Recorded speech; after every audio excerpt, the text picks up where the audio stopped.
All right, everybody, welcome back to the Shift Points podcast here, where we talk about all of the SEGA Southeast Gassers Association events. I'm here with Randy Edmonds, as always, the race director for SEGA. How's it going, Randy? Good. You guys are coming off your Gulf Coast Nationals down there in Gulfport, Mississippi. Yes. And I heard it was one of the best races maybe ever that you guys have had. I really hated to miss it, but there just wasn't any way out of it with everything, circumstances here and everything going on. Just couldn't get there. And but the guys put together a great show. Rocky and the crew. Yeah. They put everything together, and it all worked out good. Did some grudge racing on Friday night. And then it was just a record fest on Saturday. Yeah, I've heard it was just back and forth in multiple classes. Yes, yeah, it sure was. Yeah, all three classes, all three of the gas classes. Okay. Superstock didn't break any records, which really surprises me. It is, yeah, with everybody else swapping them, you'd think they would have. Yeah, I would have thought that they would have too. But it could be, the little small Hoosier tire that's on those cars, 7-inch tire, but... as you saw, as we were talking earlier with Randy Kiefer with the waist high wheelies in the big wagon. What a good picture that is. I mean, if there was one picture for you guys, and especially Superstock class, man, that is. Well, I was on him pretty hard yesterday about he needs to make a poster of that. He should, yes. There's one that Renee did. It's a really good one, with her watermark on it and the Southeast Gassers on it and stuff there. It's really, really good shot, So yeah, that car is a really, really nice car anyway, and then just to see it like that, and it's a really good shot. I'll see if I can grab it and put it in here so we can see it. Everybody can see it. People don't know he's moving that car up to SEGAS next year. Oh, is he? I didn't know that. Yeah, he's going to SEGAS with that car next year. But I did hear that we may be getting another wagon in Superstock. Okay. For next year. Maybe not next year, but there's another wagon coming to Superstock. Cool. But hopefully. But, it was really good down there. I just, as I've already said, I didn't get to go, but I saw all the ladder sheets and everything now and watched Dylan's replay, and which Dylan did a really good job on it. Yeah, it looks so good. It's really good. If you haven't watched it, go to Southeast Gassers on YouTube and watch it. I'll also tag that in here as well, so you guys can see it. So it'll be really good if you can look at Dylan's video and kind of do it with us, as you're kind of going about it. You can kind of see the racing and the cars that we're talking about, and then we can kind of fill in the backstory on some of that stuff. It's with a lot of the circumstances with the weather that happened here and everything, and just different things. The car count was a little low down there. It's a long drive. There was, I guess, 2 or 3, maybe 4 cars pulled out at the last minute that were going because of things happening and everything. The second hurricane that came across Florida took Scott Partee out of going, so that was HGAS car that didn't go. And but we ended up with 4 AFX cars: Alan Platt and Georgia Shaker, Rob Walden in the Dixie Twister, Robbie Walden in Moonshot, Todd Wimberly in Southern Comfort. And those guys they've been going at it. They're racing hard. Yeah, they really are. They're racing hard since the AFX shootout at Knoxville that went on over there. Those guys have been going at it. Been turning it up to 11. Robbie got in the car. As far as I know, he'd never driven one until he got in Sammy's Moonshot car. Really? Okay. I didn't and he was that. runner-up at the shootout, and then he won this one. Right. So he's doing very good in that car. And we got another one, at least one coming. Not sure if they'll be running. Gordon Rundle's going to be bringing his car out next year. Not sure how much he'll run with us and stuff, but it's a Hemi car. Okay. And so that'll put a Mopar back into it, which will be really good. That'd be great, yeah. And it's always good when you can represent kind of all the brands of the time, So there's a little mumblings of other people building some cars, to go to AFX. So that's a really good thing, Good. And also, there wasn't any H-Gas cars there, but H-Gas is looking good for next year. We got several new bills coming. I think we've got 5 or 6 coming to Shadyside in a couple weeks. Gotcha. And maybe a new one that's never been there coming. I think they're supposed to test it tomorrow, as far as I know, you know. So, and it's a different combination. So we'll see how it does. Larry Noel's supposed to be there in the Crazy Pony, and I'm not sure where they've been doing any testing or not. He's had a little bog problem off the line and stuff, but that car shows a lot of potential if they can get that out of it. Yeah. You know, so then of course Midnight Rambler. You know, I mean, he's just kind of took them to school. You know, this year, and. But we'll see. You know, we'll see how it's going to go there. We're wanting to have a meeting with all H-Gas drivers and potential drivers for next year at Shadyside, and just kind of lay out what we'd like to see for next year, and maybe go over some of that on Saturday morning. But yeah, H-Gas I think is going to come on and do good. So we'll just see. It's getting a lot of attention. Yeah, it's a neat class. I don't know. It's just kind of you guys have a ton of diversity in your cars in all your classes, but it just seems like it's even more in H-Gas. You know, it's just It is. You know, I mean, you got small block Fords, small block Chevys, you know, big block Fords, big block Chevys, you know, in our other classes. And just the body styles, you know, with H-Gas, yeah. Yeah, so, but there's a lot of different things out there that you could probably be competitive in that class with. Yeah. You know, the little 4-cylinder Chevys, the little 4-cylinder Pontiac, the half 389, the Trophy 4, I think they called it. You know, and then of course you got the Volkswagens, you got the Rambler engine, as we call it, like the Midnight Rambler car, and Todd Hines runs the same combination. Then you got the Chevys, and then the 300 Ford in Larry Noel's car. Right. So there's a lot out there, and there's other combinations too that could possibly come in there. Gotcha. Which is, you know, you never know what's going to sneak up and bite you in something like that too. You know. So yeah, we talked about that last time, kind of that soft combination. You know, somebody might get and dig into that rule book and really find something. Yeah, you never know. You know, I mean, some of these old guys from years ago might have a little tricks up their sleeves or something, you know, and some of that stuff. But going into super stock, we didn't have a whole lot of super stock cars there. But no, Randy Kiefer's number one qualifier again. He's been number one qualifier multiple times this year. But Jerry Dean's won every race up until this one. Up until this one. And I'm not sure exactly what happened, but from what I understand, he left before the tree activated. Yeah, I know. When I was watching it last night, I saw that it was. I don't know if it pushed through the clutch or what happened. It just it just took off, and he left really early, which is very uncharacteristic for Jerry Dean. You know, I mean, he's a professional. Yeah, you know, and but things do happen. Yeah. You know, I mean, that's why we race. You know, I mean, you see the NHRA pro guys, you know, make mistakes and stuff, and things happen, and the other guy wins, you know, and it's not that it takes away from their win. You know, I mean, they legitimately went out there and they took the win line and won, you know, and it's not like Kiefer didn't deserve it. He's runnered up every race this year also, exactly. You know, and but you know what, it's kind of bittersweet to see him leaving, you know, but it'll be nice to see the wagon, you move know, up. Yeah, and I liked what he said when he said when they did their Victory Lane interviews, and he said that he thought that the way that he had performed had really pushed Jerry to make him better, and he said, and I know racing against Jerry has made me better. Oh, yes. You know, and you got that level of competition in a class, it just pushes it forward. You know, you just see big stuff. Well, what you've got there is you've got two guys that there's no give up in them, right? And you know, and they work hard. You know, and in Jerry's interview, a race or two ago, where he was talking about they never quit. You know, they're doing something all the time. They're dyno testing. They're testing a track somewhere. They're doing something to try to get better all the time. Right.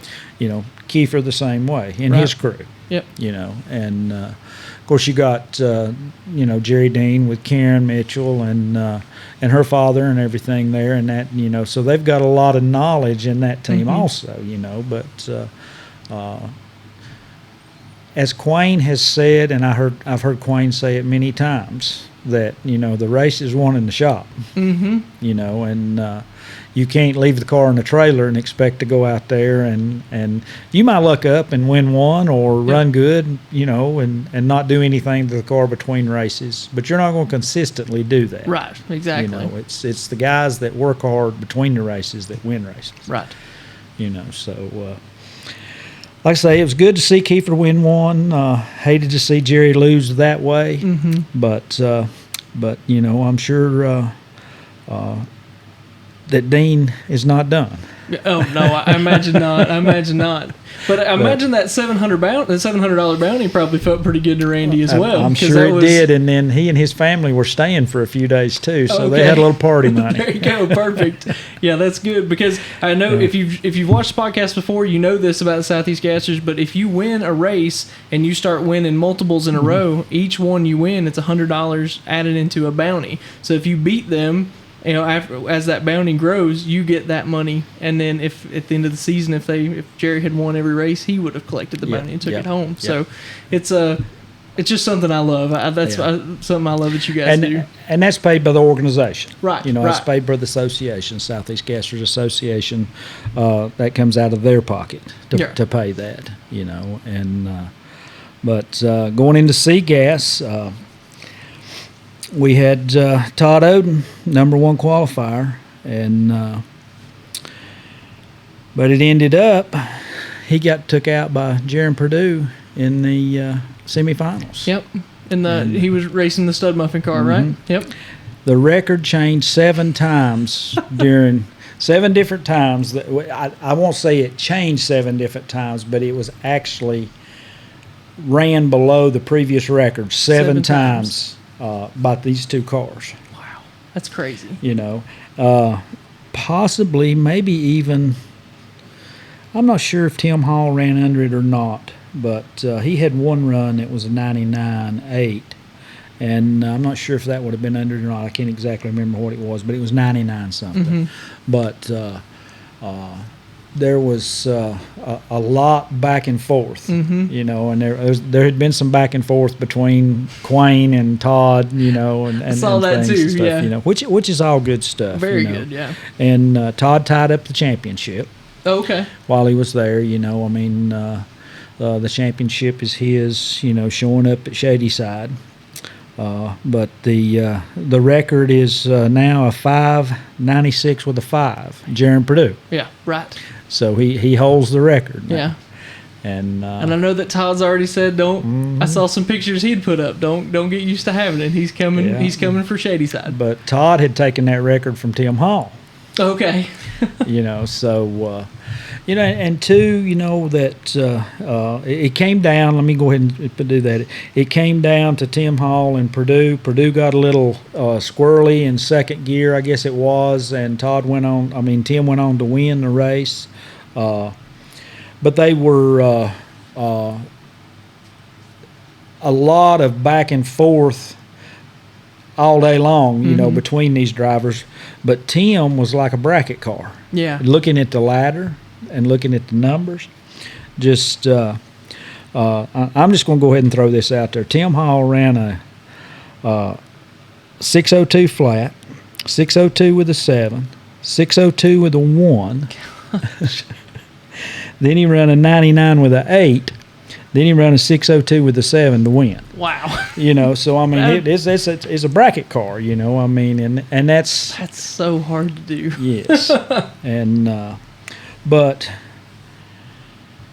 looking at our season, this has been a little different season than what I've been since I've been with Southeast Gassers, or even before.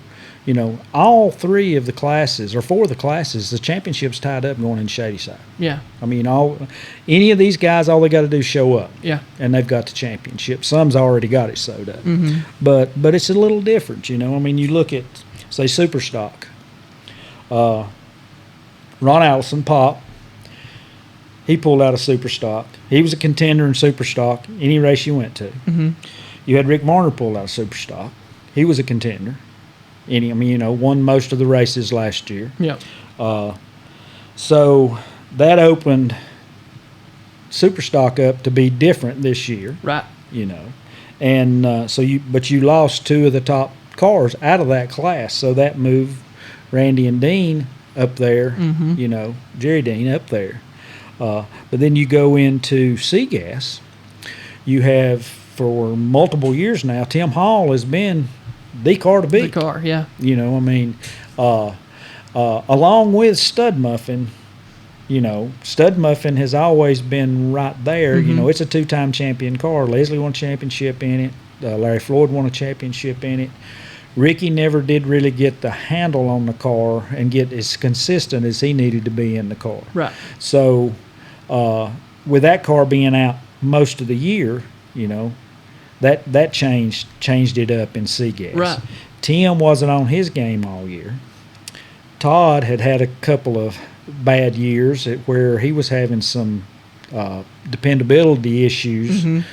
So he wasn't there like he had been in the past. Well, he came back this year, and he's been, the car to beat. Yeah, absolutely.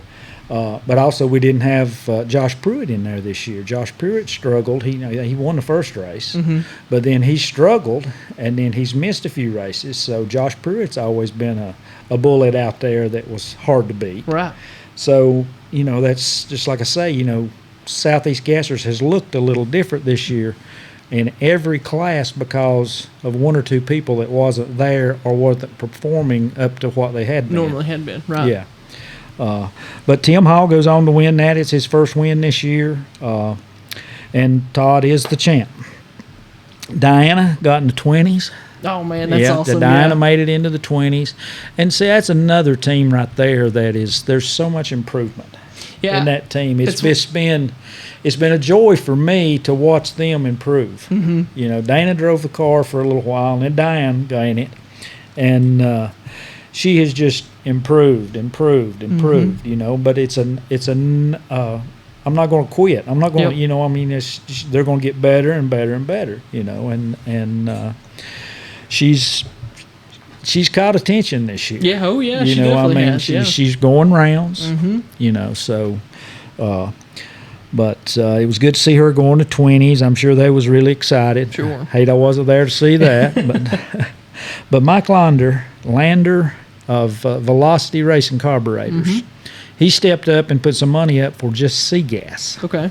So it sweetened the pot for first and second place in SEGAS. I want to really thank them. Great guy. I was looking forward to meeting him while we were down there, but I didn't get to go. But I'll get a chance to meet him someday. But we've talked on the phone multiple times. Great guy. Good. And he's really wanting to help build this. Good. So, and that it's a good thing, a really good thing, and he's really likes SEGAS, and he's already helping become a sponsor for Dana Dine. So that's a good deal. Yeah, it's very good. It's just cool to see companies want to be involved in that stuff. It's great. Yeah. Well, going into B-Gas, Kevin Burt, #1 qualifier again.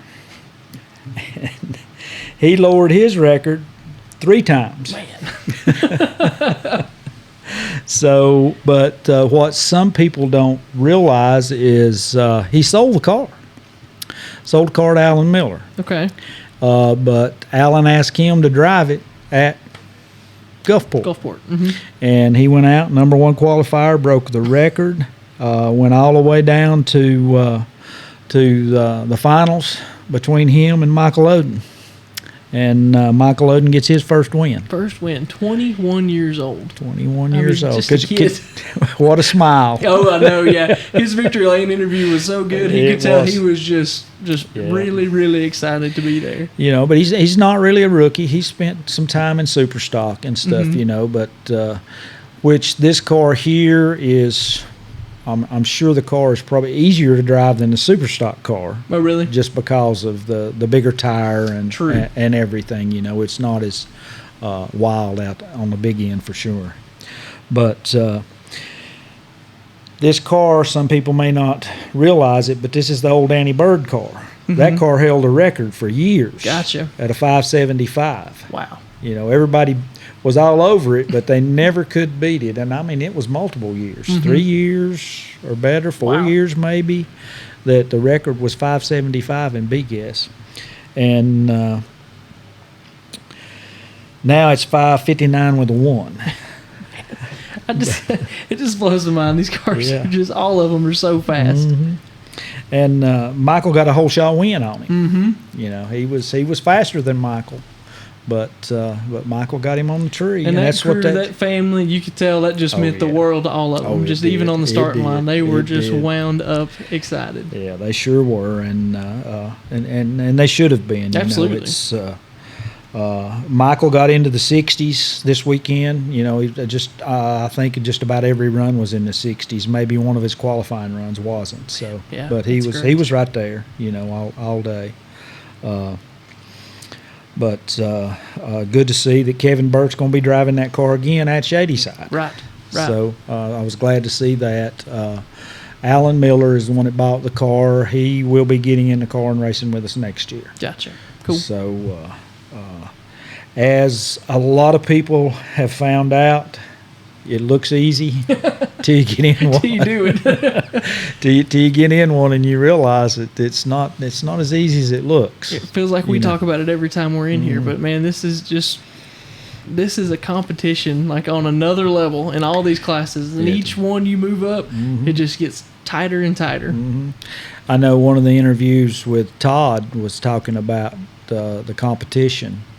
I'm not sure. I've watched so many of them lately. Watched the Power Tube last night. It could have been an interview in the Power Tube series last night, but he was just talking about how just the littlest mess up, you know, I mean, if you slip just a little bit, you know, you're going to get put on the trailer. That's right. Exactly. I mean, you know, you cut a bad light, you shake the tires, you get loose, you know, you have to pedal it, you know, you're done. That's how close it is. Yeah, and people in the stands, you wonder what, you know, sometimes you see some of these guys and you go, why didn't he just lift? But it's like, man, you can't lift. Like, you got to just ride it out. You know, you got to drive the car. Someone was telling me the other day, and I think it was Tommy Mooney that had told somebody that the problem with these guys is they don't know when to quit.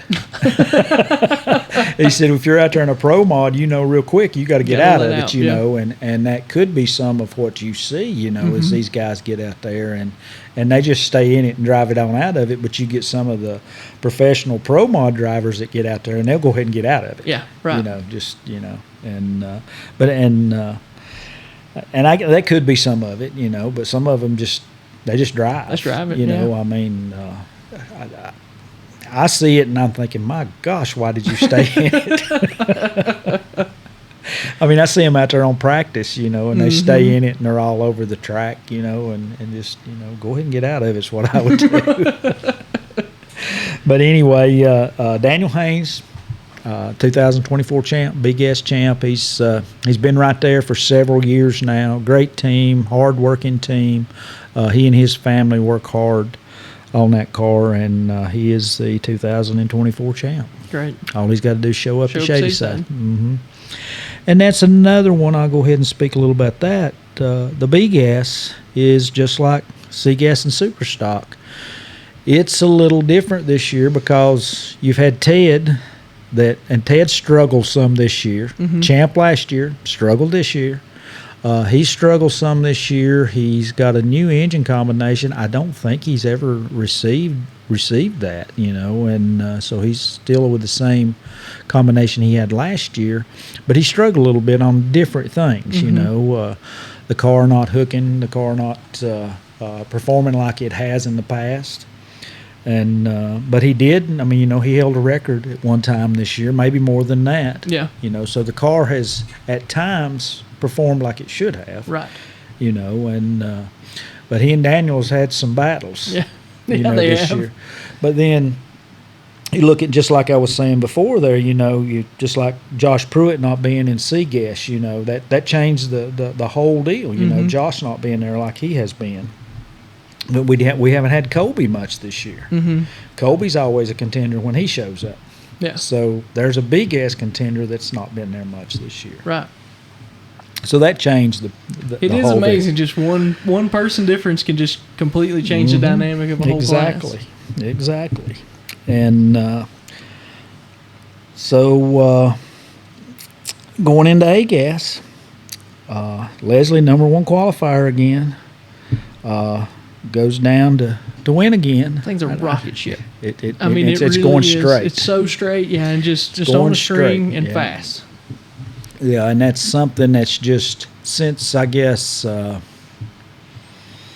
Mooresville. Mm-hmm.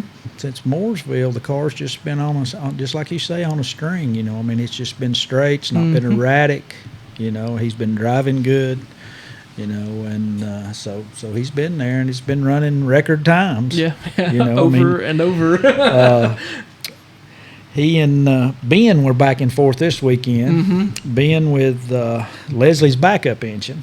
Oh, does he still have that engine? Still got Leslie's backup engine, and so they both were running in the 18s. Man. Back and forth, 4 record passes in AGAS this weekend. And that's 4 in a row for Leslie. Yep. 4 in a row for him, and he tied up the championship this weekend with. And that's another one of the cars that didn't go this weekend was Todd Blackwell. Todd was second in the points, and he and his dad didn't go because of some of the things that went on with the storm. I mean, their business was out of power for quite some time. And I'm sure that was part of it and stuff. Which is part of the reason that I couldn't go. I mean, we'd fed generators on the hill where I live for several days, trying to keep everybody's freezers and everything going. Yeah. And then with everything going on, you just sometimes you got to decide. Yeah. Things like that happen. It puts a lot of stuff into perspective. But then you had it come down to Ben and Leslie, and also the Joker got his new engine and went to the semis. Performed well. Very well. Performed well, and and that's guys that work hard right there too. I mean, and most of the guys that are contenders in AGAS, which if you look at AGAS, the guys, it's the top 5. Mm-hmm. Those guys work on the cars. Yes. I mean, they're hard hitters, but Chase blew his engine. Chase Howard blew an engine, so he didn't make first round. Mm-hmm. So that opened it up with Todd not being there. That opened it up for Ben to go all the way to second place in the points. Man. But it's tied from second to fifth. Mm-hmm. Kenneth, Ben, Chase, and Todd are all right in there. I mean, it could go either way from second to fifth this weekend or next weekend. Yeah. So, but going there again, I mean, well, the record's a 518 flat now. Man. But there again, AGAS has looked different this year because Gabe hasn't been there. Yeah, Gabe, I mean, if Gabe had been there, the picture could look totally different. Right. I mean, he's always a contender. Anytime he's there, I'm glad to see he's on the list for Shady Side. I was just about to ask you. But anytime that car's there, so anytime, that car's bad. But I mean, you look at going back, you look at all the classes, all the points paying classes. 1 or 2 people that hasn't been there in each of those classes has changed, the whole dynamic. Performance of some of those cars has changed everything. As far as what we've been seeing over the past few years. Right. And 2, that goes back to the championships being tied up. Right. Already. Yeah. We've never went into. As like I say, as long as I've been, we've never went into the last race and every championship be tied up. Right. So, that's just how it is. This year. Yeah. Hate it for Chase. Hate he blew an engine. And didn't get to get out there. But I think he has a backup engine already. I know his engine's already back to his builder. But he does have a backup. Good. So that's good. And I'm not sure whether I think Ben's probably still going to have Leslie's backup in his car this race. But just looking back at things today, we've had 120 different drivers, 120 different cars race with us in 9 races this year. Wow. What a spread. That's awesome. Yeah, so I mean, a lot of people, look at that and think, at one time people were saying, well, we're getting a low car count. But, I mean, we've had 120 different cars, right. Race across 9 races, We've got 70-plus going into Shadyside already. Man. So, gosh. So everything's going to be big. Shadeside's always big. That last one always is, but man. Is. Yeah, it's looking good. But schedule's already out. Do you want to for next year? Before we do schedule, you want to cover the tech report for Gulfport? Yeah, and I want to do the consolation race, the second chance race, or whatever you want to call it. Moser stepped up and did that for us. Moser Engineering. Jeff Anderson was there, and he wanted to go ahead and do that. We had Kim Haynes in Superstock, winner. Larry Cummins, C-Gas. Ken Rainwater, B-Gas, and Barry Lynn and A-Gas. Okay, yeah. But we'll get the tech report here.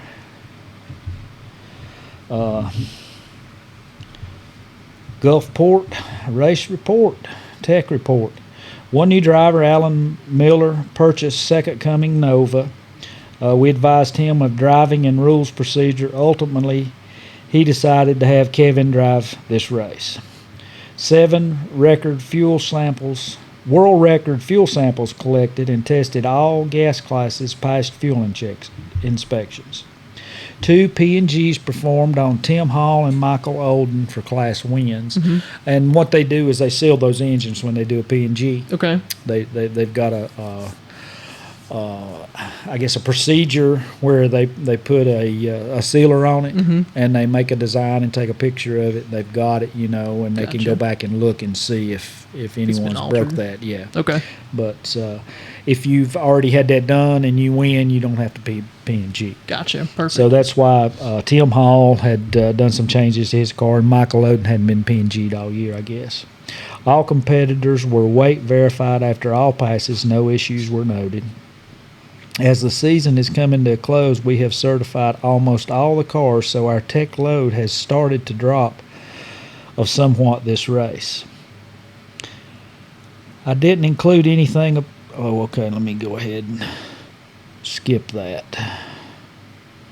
Yeah, that's when we'll skip. So that's there. There we go. Yeah, that's it. Okay, that's good. it. Yeah, everybody checked good. There was one issue that we're working on now, but just to looking into it to make sure everything was good. Good. And gotcha. that's what I was getting ready to get into, but I stopped. Fair enough. But we've already got our schedule out for next year. There had many years we were 11 races. Mm-hmm. And so we got a lot of fans out there that want to see us. We get a lot of demand. Everybody wanting us to come.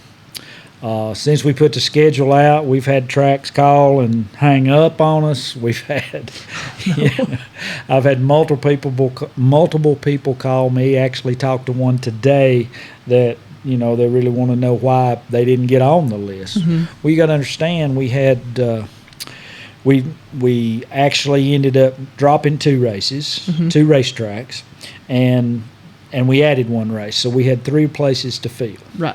And we really wanted to go to Alabama. Mm-hmm. We hadn't been to Alabama in a few years. So that's really what my focus was to try to make sure we got a race in Alabama. Okay. And so on April the 25th and 26th, we'll be at Holiday Raceway. It's west of Birmingham. Okay. And that's a track that's been owned by the same family for 68 years. Wow. So great. The conversations I had with them, it's just been really good. We've had some racers been going down there and testing. They mm-hmm. really like the track. They like the facility and everything. So we're looking forward to it. And then we had South Georgia Motorplex reach out to us. Raw Tories had reached out to Steven. Steven called me. We talked about it. I talked to Rocky. Then we got Leslie involved, and we went back and forth negotiating some things on the on the contract, and thought that we probably wasn't going to be able to go there. Mm-hmm. And so I just kind of backed off and told Leslie, you need to talk, owner to owner needs to talk about this. Absolutely. So they went back and forth, and Leslie closed the deal, so we're going to South Georgia. There we go. That'll be the largest venue we've ever been to. Everything I've heard about that place, it's an immaculate place. I've never got to go. Maybe I'll get to go for this one. But I've heard it's just a really, really nice place. Looking really forward to it. It'll be our season opener, March 21st and 22nd. And like I say, looking real forward to that one. Largest venue that Southeast Guessers has ever been to. And see that what that does is that gets us south to take in some of the Florida fans, right? The Georgia fans, the South Georgia fans, and everything. And then, of course, you got the Panhandle, you got Alabama down there, right, and stuff. So that takes in a different place than we've been to in that area down there. Right. We've been to Georgia a couple of different places, but never this far south. Okay, good. And this is Valdosta. I did have someone call me the other day and said, just be careful down there. The cops like to give tickets. You heard it here first. Yeah. So I'm putting that out there right now. Just follow the speed limit. But, of course, we'll be at Shady Side on we've kind of changed things up a little bit here. There is a couple of races that's just 2 weeks apart. Yeah. And we did that to take July off. Gotcha. So we'll take the whole month of July off. I think it's 5 Saturdays, if I'm thinking right, that there'll be no racing for us. And that gives, like kind of a reset in the middle of the season, gives people time to spend with family and just different things and stuff. Do maintenance if you need to, rebuild if something breaks. And it doesn't hurt. It's one of the hottest months of the year, hot too. Time. But that's one reason that we've got a couple of them that's a little closer than normal. No. But there's just 2 that way. The rest of them's at least 3 weeks apart. Right. So and that's really taking the fans and the racers into consideration there. Like you're saying, that heat and stuff. I know Union this past year was a really hot race, and so it makes a big difference. Yeah. So we'll be at Shady Side on April 4th and 5th. They were really happy with that date because that gave them an opening for something they wanted to do. Okay, good. They were glad to change that date. Understood. So it's actually a week earlier than it had been. Then we go to Holiday in Alabama. That's Woodstock, Alabama.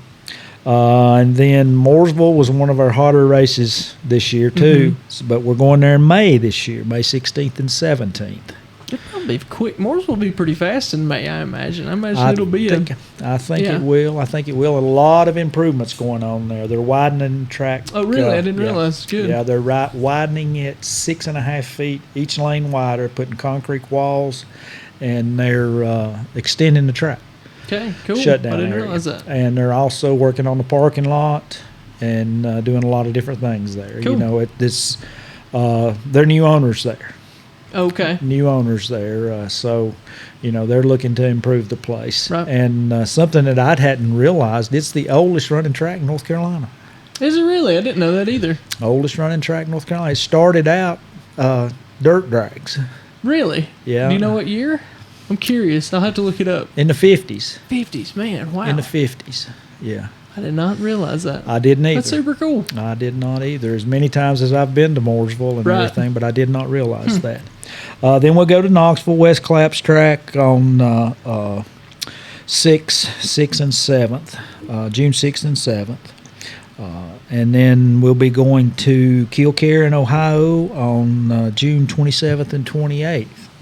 And it's a pretty big deal goes on there on Thursday night. We'll be there Friday and Saturday, but there's a big deal goes on there on Thursday night. They call it the Night of Fire. They have wheelie cars, jet cars. They $10,000-$15,000 worth of fireworks they shoot off that night. I mean, it's a lot. It's a big deal. It's a big deal there. A lot of people show up for it, from what Ron Vance tells me and stuff there. So maybe even some of our guys will be there and go out and do some passes for them and stuff. When we mention wheelies, maybe Alan will be there. Go out there and do a wheelie or two. Big Go out there and show them how to do it. That door open, dry hop, and a big old wheelie. Yeah. But then we'll be going back to Brainerd on August 1st and 2nd. It'll be Brainerd in Reynolds, Georgia. Is it Reynolds, Georgia? Am I right? Anyway, is it Reynolds, Georgia? I don't know. You stumped me. I'm not sure. It's just right beside Chattanooga. Okay. Anyway, a lot of this Georgia stuff is run together for me. But then we'll be going the furthest west that Southeast Gathers have ever gone. Yeah. We'll be going to Jackson, Tennessee at Jackson Dragway on August 22nd and 23rd. And as you and I were talking earlier, that opens it up for Arkansas, Missouri, Oklahoma, huge chunk Mississippi. of the Midwest. You know, there's a lot of fans in that area that's going to be close enough to where they can come see us. Yeah, I think that's going to be a super neat deal. And that's what, you know, we were looking at when we did this. You know, we were just trying to, in the races that we were going to be able to open up and go to different places with, just to try to get to where we'd never been before. Right. You know, so. Yeah, because it's nice because you guys kind of have your foundation tracks, your Shadyside, your Knoxville. Those are kind of your foundation ones, I would say. And then now you're kind of going, like you said, you're expanding, you're growing. You gotta do that. Exactly. Then on September 19th and 20th, we'll be back in Knoxville, West Clapp. Always a good time in Knoxville. Probably one of the most scenic tracks we go to. That's as true. Far as, you know, the mountains around it and everything. And it's always a good crowd there. And then October 10th and 11th, cruising the coast at Gulfport. Like you said before, you know, maybe one of the better races we've ever had in Southeast Gathers this past race there. Already plans for next year on changing some things up and making it even bigger next year. Cool. Friday night's going to be totally different. Even, I mean, you know, they had a lot of grudge racing this past race there on Friday night. There's going to be even more of that, maybe some different stuff. Okay. We hadn't totally ironed it all out yet, but there'll be Friday night's going to be as big as Saturday. Okay, cool. You know, down there, and so we'll see how that goes. And then end up the season on October 31st and November the 1st at Shadyside. Little Halloween race. That's what it'll be. And, you know, we basically, you know, I mean, really hated to drop the London race. You know, it's such a great place with such great owners. You know, and the staff there and everything, and got to know them over the years. We've been there 6 years. Right. But we just never could get a large crowd there. Right. You know, we, and then, of course, weather played into that. We had one year that it was just extremely hot, and then we've had multiple years where it rained. Yeah. You know, even had some races where you had to finish them the next day there and stuff, you know, and things like that. This year, even before the rain, we didn't have a large crowd there. Right. And, you know, in the conversations with them in 23, Quayne had already let them know then, you know, that, you know, we'd do this one more year. And that's what we did, you know, in hopes of we could turn the corner, you know, and get a large crowd in there. But it just wasn't you know, it just wasn't there. And so... You know, that's just the way it works. I guess you could say it's a business deal, you know. Yeah. Union just didn't work out for us either, you know. The guys down there, Tony Brown, think the world of them, but it just didn't work out there for us either, you know. There's just some things there that just didn't work out. Yeah, you know, so we decided to drop it. And like I say, we added the South Georgia, we added Holiday, and we added Jackson, Tennessee. Yeah. Going to be posting some stuff soon on Jackson, Tennessee. Been some questions about it and stuff there. They have done a lot of work to that track. Cool. A lot of work to that track. Put in new seating.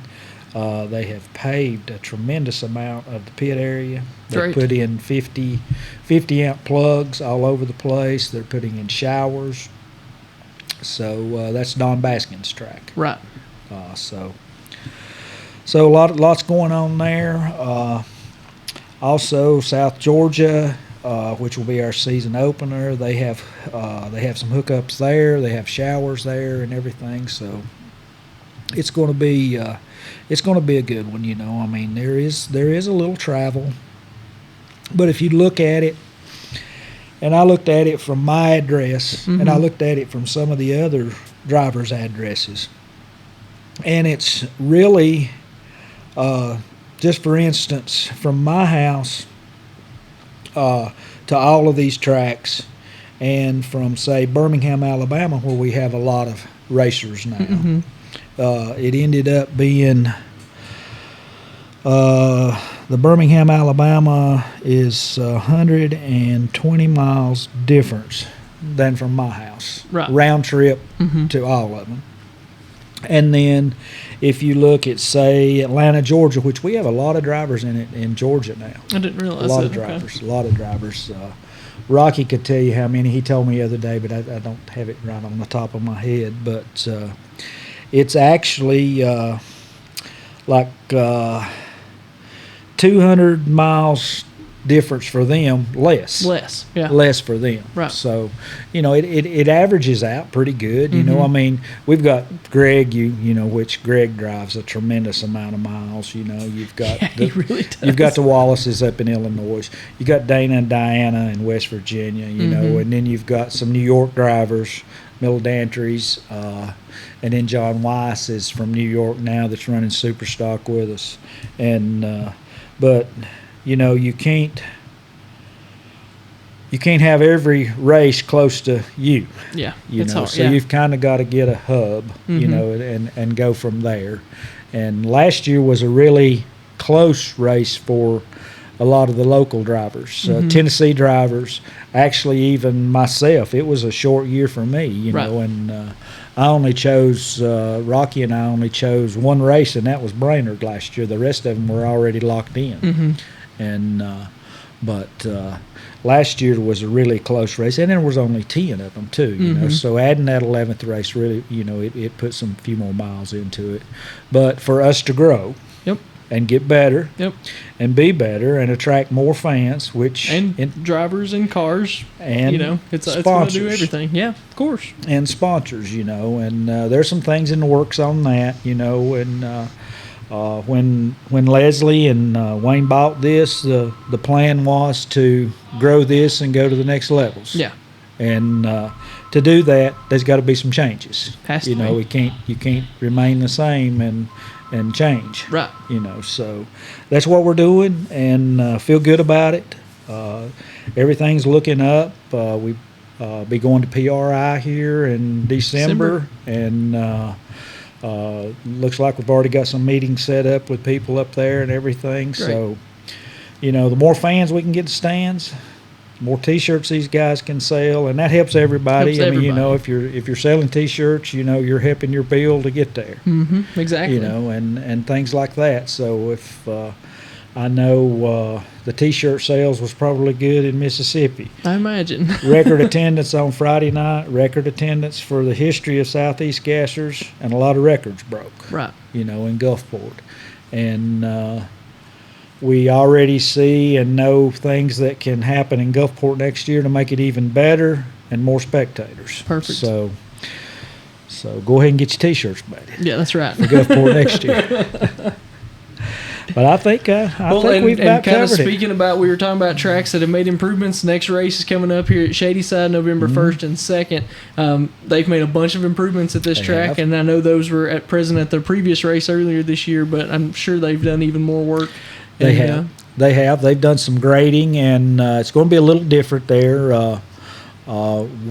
The race cars and haulers and everything are going to be parking the second and the third level. Okay. The scales are coming from below. They're going up on the second level as we see it right now. Just in talking with the buffs, we're looking at moving the scales to the second level. That way there won't be anybody having to climb the hill and turn around and back up and this, that, and the other in the race cars. Right. So I'm not sure exactly how it's all going to work as far as that lower level where they're going to put campers down there. I know they said they're going to put some campers along the creek next to the staging lanes, but I think they'll probably end up putting some campers down there where the transporters and everything used to park. Okay. Down there where the scales used to be. Right. So if we can put the scales on top, everybody come through the from a timing shack, come up the hill, hit the scales. If you're parked on the second level, you just go to your pits. If you're on the third level, you just go through the second level and back up to your pits on the third level. That'd be good. So I think it'll work out better for everybody that way. Yeah, for sure. The egress, I guess you could call it, or whatever, coming in, they're going to have more people up there. They're going to have multiple lanes coming in. Okay. And so hopefully the plan is to not have the big backup like we've had in the past. Right. Where you can just come in quickly, have 2 or 3 lanes coming in. So if we can get that done, that'll help all that and everything. And have an emergency lane going out. Right. Somewhere or another there, and they could actually even have that going out through Lenny's yard or something and around that way. Right. So we'll see how all that works out, but there is a plan to make it better. Good. That's awesome. And, the track's always great at Shady Side, Yes. and records can fall at Shady Side too. Absolutely, it will. So it's always a good track, and the air looks good, or the weather looks good, 70s and 50s. Perfect. 70s a day, 50s of a night. So it looks like it's going to be a good day. And the starting time is 12 o'clock on Saturday. We always start this race because of the time changes and everything. Right. The shorter days and stuff. This race starts at 12. Okay, that's good to know. So, and unless something changes, me and Dad are planning to come on Friday, so we're going to come hang out Friday and stay as long as we can, I think. So, like I said, as long as everything holds, that's our plan. So come see us if you haven't. We'd love to talk to you and meet you guys. So, so we'll be there for that at least. And we hadn't been getting the Southeast Gassers Gears poster. Some of that's my fault. With everything that happened at Knoxville, I didn't get them signed at Knoxville, and then Gulfport, I didn't go. Right. So we got to get those, and then we'll have, the next time we come in here, we're going to have a lot of Southeast Gassers gear posters. Perfect. And he has got some new items out. Okay. He's got a new No Rival shirt. I figured that one might be coming. Yeah. And but I always thank Stephen for all he does. People don't really realize what all Stephen does, I mean, there's a lot goes on in the background, Rocky is, Rocky's always doing a whole lot behind the scenes. Yep. Myself, Sam and John, there's a lot that goes on with Stephen, myself, Rocky, Sam, and John. That's not just a racetrack. Right. And then you got Angela in there that's doing all the points and everything, So there's a lot goes on behind the scenes that people don't really realize. It's not just race day. Right. Right. And Rocky and I were talking the other day that, this is the first time ever the schedule's been out this thing. We worked hard to get this schedule done when we did. The rules will be out by early December. Okay. So all the rule changes will be out by early December, which will be first time ever for that. Good. And that's something that John, Sammy, and myself have been working on. Mostly John and Sammy. They just kind of bounce things off of me. And so, we're trying to make sure we're as efficient as possible. And two, it goes back to Quayne and his rules package that they had worked on many years, that it doesn't need a whole lot. Right. As far as the gas classes. Super stock, minimum rule changes in super stock. There's going to be a height change. It's just going to be a minimum height for everyone. So that's going to change super stock. And also super stock, just let me go ahead and say a thing or two about super stock here. Seen more excitement about super stock in the last month and a half than we have in a long time. We've got multiple cars being built. We've got drivers that had pulled out that are coming back. We've got drivers that had parked their car and now they're telling me that they're going to rebuild the car that they had and bring it back. Cool. But basically, one of the first questions everybody asks me is rule changes. And what we've tried to do this year is just keep the rules the same. Mm-hmm. And going into the next year, that's what we're doing. We're not changing, minimal changes in Superstock. Good. So it's a great class. It's a really good class. Great class, Yeah, I honestly don't think it gets the respect that it deserves. I don't think people fully understand what those guys are doing with what they've got, know. On that 7-inch tire. Yep. And you got I saw Jerry do waist-high wheelies out there. Mm-hmm. I saw Kiefer do it now, Don Wilmot does some really good wheelies in his little Mustang. Yeah. So, we see that out there, and I think that it's going to really grow this year, along with H-Gas and stuff. Hoosier has assured me that they're going to be building that tire. Good. There's no problem there with that tire, with that 7-inch tire. So everything looking good for Superstock. 2025 is going to be a big year all around, I think, yeah. I believe it is. And Sam told me the other day that he had been getting multiple calls about new car bills for the gas classes. Okay, good. So everything's looking good. Awesome.